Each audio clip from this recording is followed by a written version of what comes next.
Togo Info, le Togo à votre portée.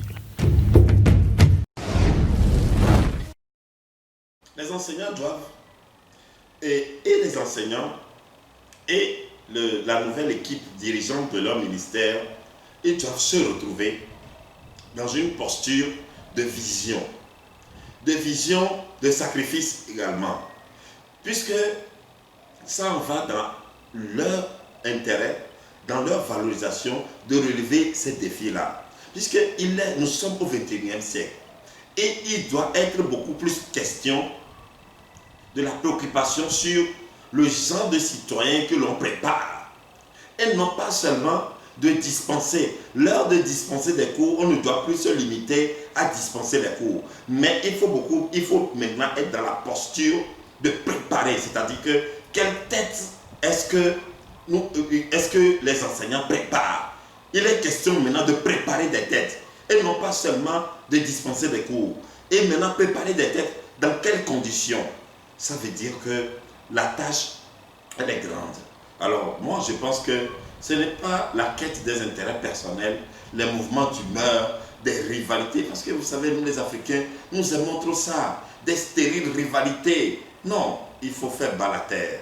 Il faut se retrouver avec le ministre en charge des enseignements primaires, secondaires et réfléchir. C'est vrai que nous allons écouter le ministre faire des annonces par rapport à la construction des salles de classe, etc. etc. Maintenant, il est beaucoup plus question de voir les infrastructures, de voir également les conditions dans lesquelles les élèves évoluent et également parce que c'est l'avenir, c'est l'avenir de la nation. L'école, l'éducation, c'est le soubassement. Alors donc, ma foi, je pense que une rencontre en toute sérénité pour non seulement sortir des vieilles habitudes, mais plutôt d'aller dans des projections. C'est en cela que moi je conseille au ministre des enseignements primaires et secondaires de prendre l'initiative d'inviter les psychologues dans les débats et dans les actions. Et il faut inviter les psychologues pour encadrer de nouveau les enseignants, pour encadrer de nouveau les enseignants et redonner une nouvelle orientation à comment maintenant l'enseignement doit vraiment se dérouler dans notre pays. Il faut outiller les enseignants. Et je pense que les enseignants doivent être beaucoup plus aussi préoccupés par ça que seulement que les intérêts personnels des grands présidents. Parce que c'est notre pays. Nous sommes tous de la nation. Et donc, ma foi, je pense que c'est ce qui serait approprié, idoine, si réellement nous avons le souci de rompre avec nos vieilles habitudes et nous valoriser. Je pense que nous devons aller dans ce sens-là pour ce qui concerne les réelles actions à mener. Monsieur Nkunoya Cyril, vous savez qu'il y avait eu une affaire du pétrole Gate.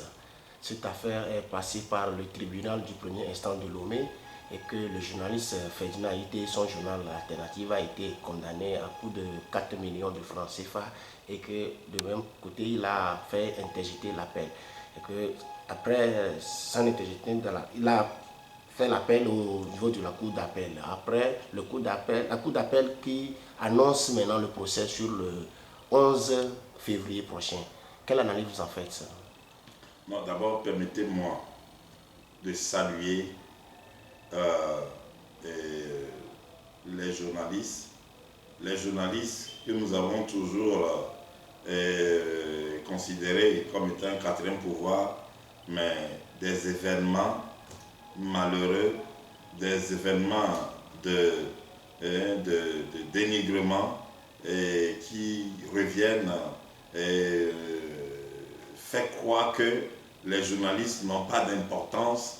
Et je dis fait croire parce que quand je jette un regard sur les pays en Occident, quand je vois un peu l'importance, le rôle des journalistes dans ces pays-là, ces pays qui évoluent, moi je tire toujours mon respect à l'endroit des journalistes de mon pays. Et il y a des exemples, c'est dans ce même pays que nous sommes. Des journalistes ont fait des invitations pour découvrir qu'il y a eu des détournements, la corruption par rapport à la route Lomé-Vaughan, mais ces journalistes ont été, comment dire, persécutés par la DPJ. Ces journalistes ont été persécutés, mais par après, nous avons vu que, mais en réalité, c'était du vrai. Ce n'était pas des spéculations. Alors, donc, ma foi, je pense que nous sommes toujours sous plusieurs emprises. Nous sommes otages sur plusieurs plans.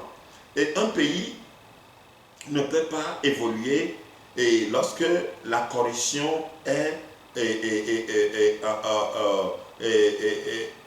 de règles. Lorsque nous sommes gangrénés par la corruption, ce n'est pas possible. Mais vous savez, je reviens toujours à ma position précédente que nous vivons tout ça dans notre pays compte tenu du système de gouvernance, compte tenu du système de gouvernance, compte tenu de ce fait qu'un seul parti politique veut toujours demeurer au pouvoir. Alors donc, tout se fait en ce sens-là pour toujours conserver le pouvoir. Et ceux qui voudraient lutter pour la vérité, pour que les choses s'améliorent, pour que les choses changent, ils seront toujours mal vus. Ça ne nous honore pas. Donc moi, je lance encore un appel à nous tous, et surtout aux partis au pouvoir, à la culture de ce patriotisme.